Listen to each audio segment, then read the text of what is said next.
Charles Fillmore, who is Unity's co-founder, says prayer is more than supplication. It is an affirmation of truth, but which has not come into consciousness. It comes into consciousness not by supplication, but by affirmation. In unity, prayer is not about asking and beseeching and begging,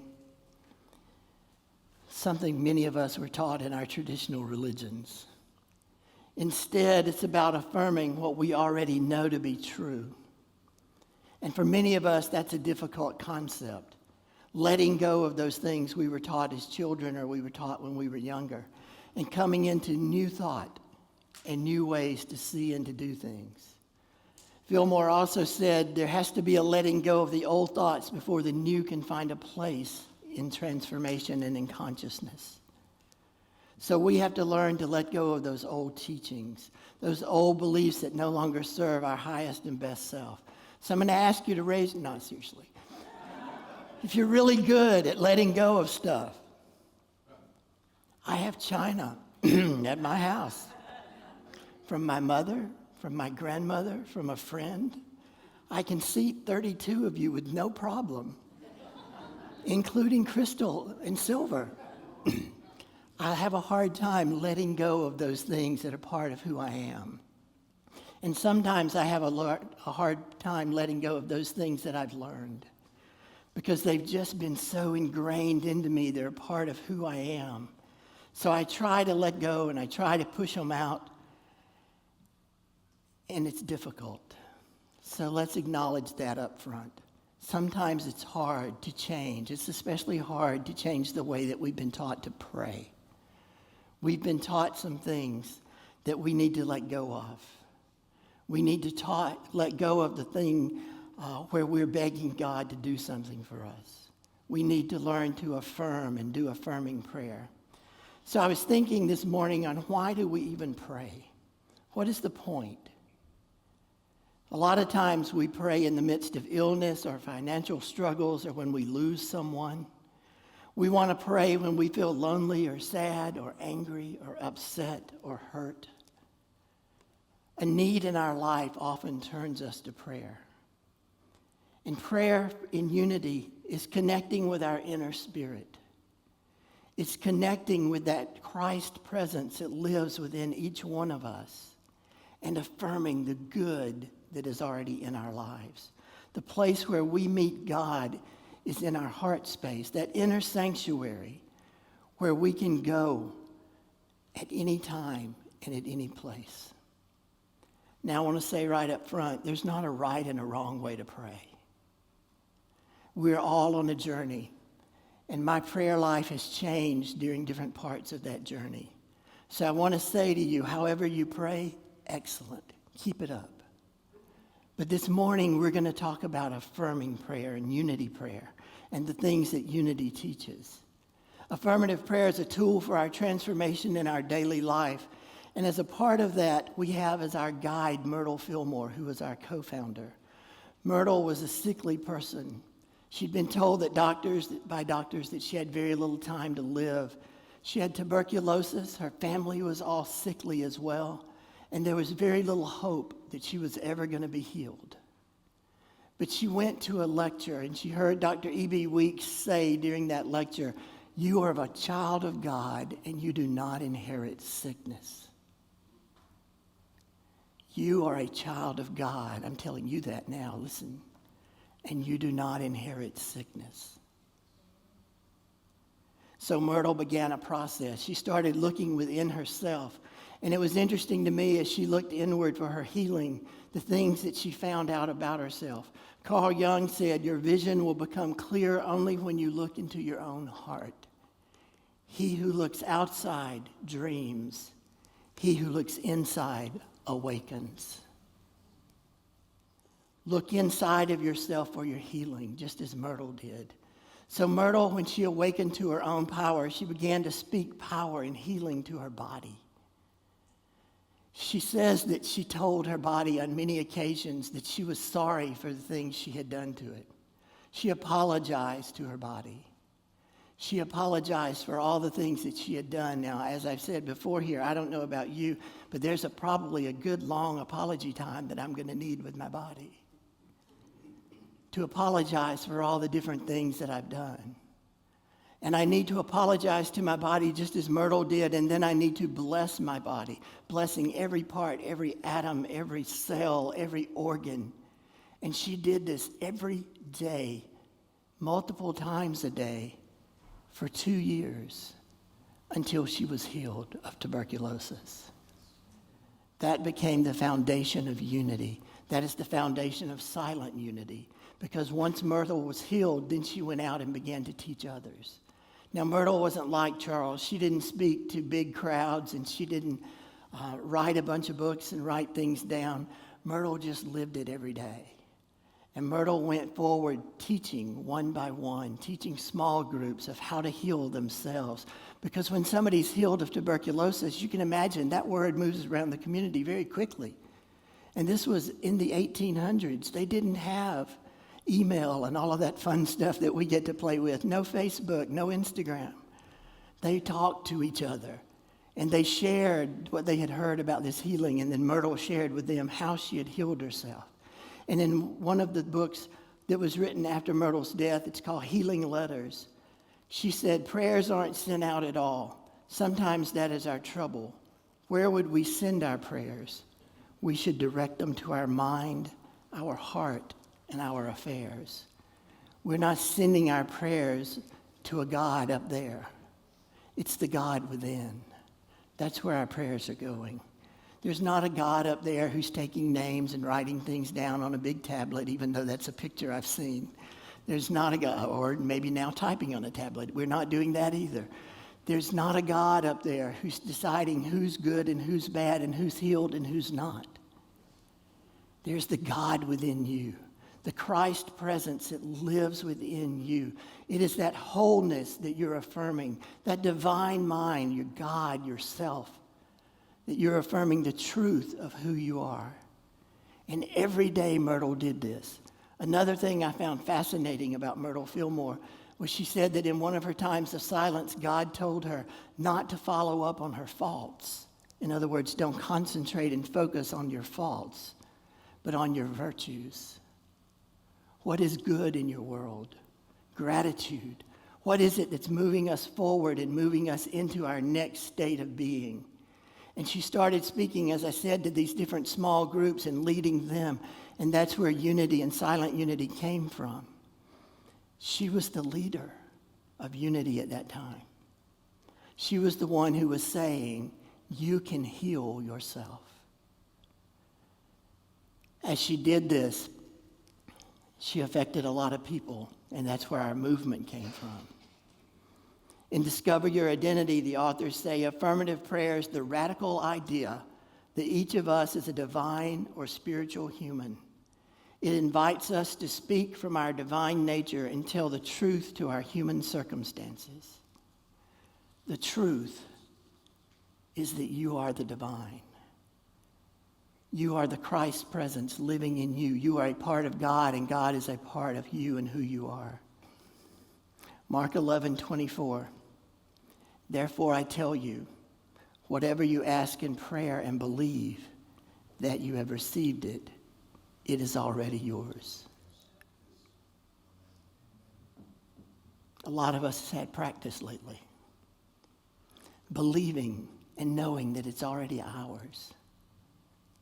We've had the opportunity to pray for ourselves and for others, and to see the love of God that's reaching out, to see the love of God that's there for each one of us.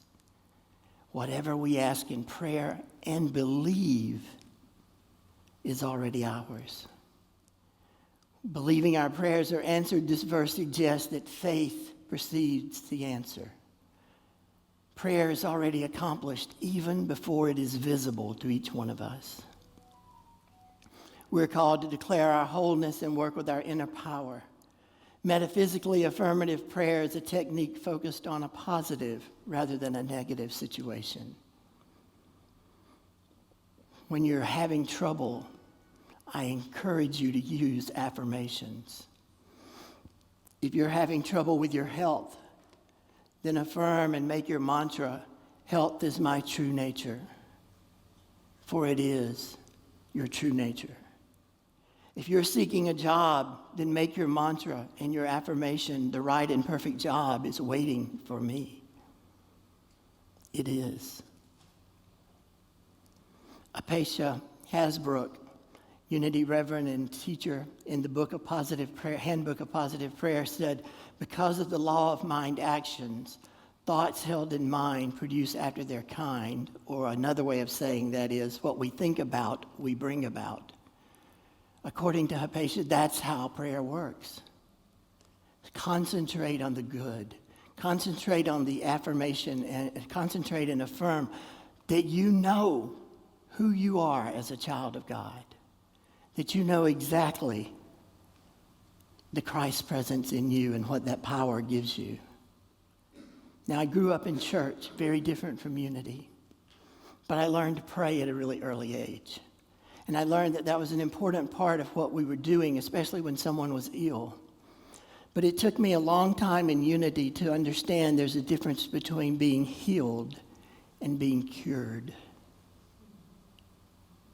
I want you to think about that for a minute. Those words are not interchangeable.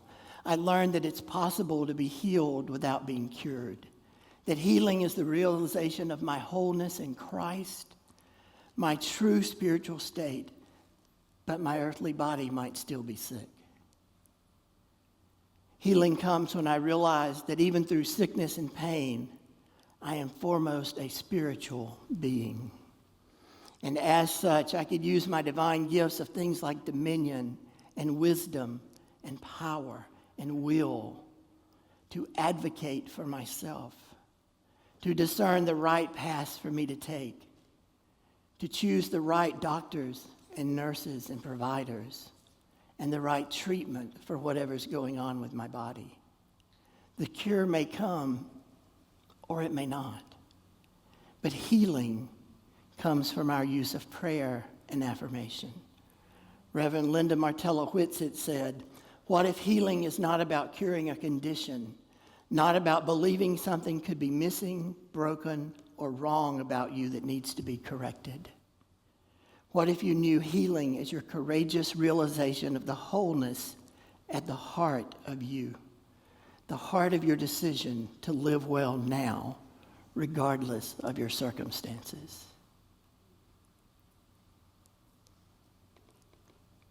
Your courageous realization of the wholeness at the heart of you, your decision to live well now, regardless of your circumstances. When I say that, it sounds so easy. When I try to do that, it takes a lot of work. For every one of us, that can be a difficult situation.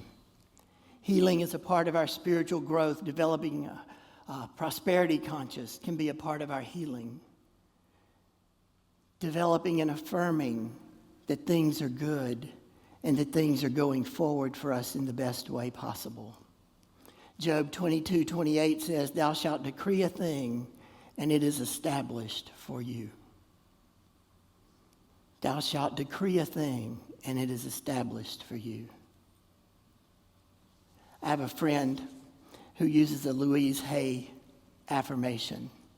If you know Louise Hay from the Hay House, a lot of powerful new thought energy there.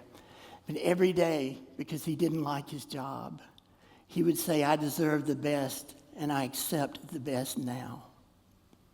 And he said that over and over and over, concentrating on the good, not the parts of his job he didn't like. And amazingly, over 6 months, he got 2 different promotions and was moved forward within his company. We need to learn to affirm who we are, affirm all of the good that is in us. One of the ways we do that every Sunday I want to talk about for a minute. One of my favorite affirmative prayers is the prayer for protection. So I want to tell you a little about the prayer because I found it interesting. The prayer was first written during World War II when Silent Unity was being inundated with requests for positive prayers. they were not real sure what to say was a positive prayer. They knew how to pray positively and affirmatively, but writing them down had been a difficult thing for them. So in 1940, James Dillett Freeman, who wrote the Prayer for Protection, wrote a poem. This is what it said: "The light of Christ directs me. The love of Christ enfolds me. The power of Christ protects me. The presence of Christ upholds me." So after he wrote the poem and it was getting some popularity among Unity people, they asked him if he'd write a protection pamphlet still during World War II. And on the back page, they wanted affirmative prayers. This is my favorite part of the story. So one of the affirmative prayers he chose was Psalm 23:4. "Yea, though I walk through the valley of the shadow of death, I will fear no evil, for thou art with me." So there was a young woman who was reading his manuscript as he was writing it. And as he told the story, she approached him one day and said, "If I were a woman in England and they were dropping bombs on my roof, or if I were a soldier and someone was pointing a loaded gun at me, I wouldn't want to feel like I was walking through the valley of the shadow of death." Can you do better than that? So he said in his mind, all he's thinking is, "Lady, have you lost your mind? Can I do better than the 23rd Psalm?" Not sure he could do that. But he said the more he thought about it and the more time he spent in the silence, the more that little poem came back to him that he had written a few years earlier. So he took the poem and he changed Christ to God. He removed the rhyming words, and the prayer became the first 4 lines that we know today. And then a couple of years later, he added the final line, "Wherever I am, God is." I invite you to think a moment using your power of imagination and picture yourself in a storm. Rain all around, pouring thunder and lightning all around you. Maybe you're feeling a bit small and vulnerable. And then imagine a safe space in that storm. Imagine a place where you feel protected in the eye of the storm. See, in the prayer, it doesn't say our situation is going to change. It doesn't say anything about changing the storms in life. It changes how we think about the storms in life and how we deal with them. It's a realization that we are one with God, that we are never separated from that oneness. We are never separated from God. We are always held and supported by the Spirit of God. The prayer for protection is an affirmative prayer. I want to read you the original, and I just want you to be calm and quiet. Maybe close your eyes and listen to these words. The light of God surrounds me. The love of God enfolds me. The power of God protects me. The presence of God watches over me. Wherever I am, God is. Feel those words. Feel the affirmation that is there. Allow them to sink into your mind and into your soul.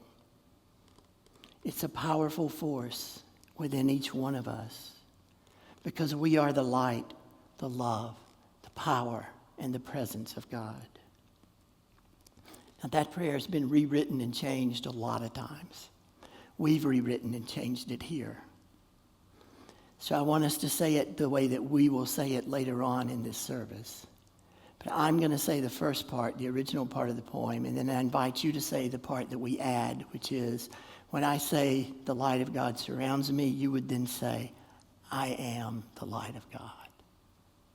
So, the light of God surrounds me. I am the light of God. The love of God enfolds me. I am the love of God. The power of God protects me. The presence of God watches over me. Wherever God is, I am, and all is well. Whenever you're in a dark time of life and you want to reach for that light switch, remember you're the light. You are that light of God. Fear gives way to calmness. We possess strength and power even in our darkest moments. Remember, it's an affirmative prayer. The light of God surrounds me. It's not begging for light. It's not asking for light. It's declaring that you are the light. The love of God enfolds me is not about seeking love, but acknowledging that you are the expression of love on this earth. The power of God protects me is not, asking for power, but claiming the power that you have as a part of the divine.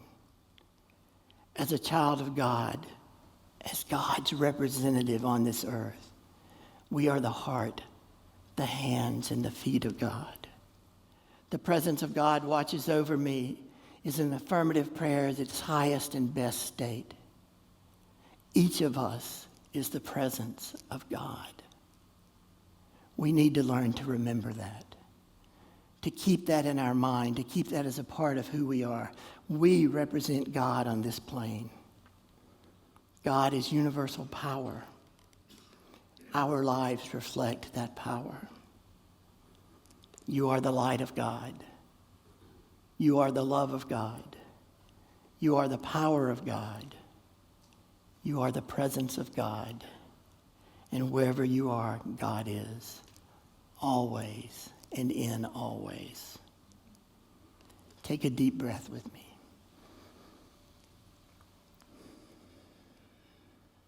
And I invite you now to prepare for a time of meditation.